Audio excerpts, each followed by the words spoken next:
بسم اللہ الرحمن الرحیم۔ السلام علیکم ناظرین۔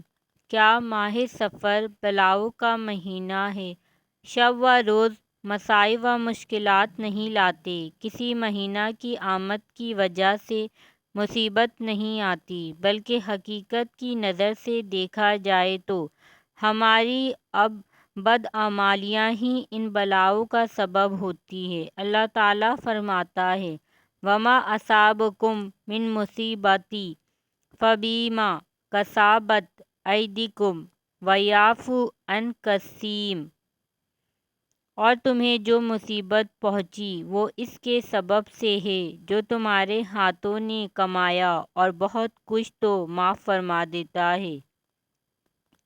حضرت مولانا نعیم الدین مراد آبادی علیہ رحمۃ اللہ لکھوی اس آیت کے تحت فرماتے ہیں، یہ خطاب مومنین مکلفین سے ہے جن سے گناہ سرزد ہوتے ہیں۔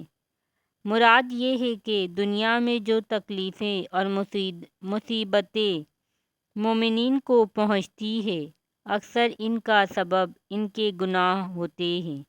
ان تکلیفوں کو اللہ تعالیٰ ان کے گناہوں کا کفارہ کر دیتا ہے، اور کبھی مومن کی تکلیف اس کے رفع درجات کے لیے ہوتی ہے، جیسا کہ بخاری و مسلم کی حدیث میں وارد ہے۔ انبیاء علیہ السلام جو گناہوں سے پاک ہیں، اور چھوٹے بچے جو مکلف نہیں ہیں، اس آیت کے مخاطب نہیں ہیں۔ اس ویڈیو کو صدقہ جاریہ کی نیت سے زیادہ شیئر کریں تاکہ آنے والی اس طرح کی انفارمیٹیو ویڈیو آپ لوگوں کو ملتی رہیں۔ جزاک اللہ۔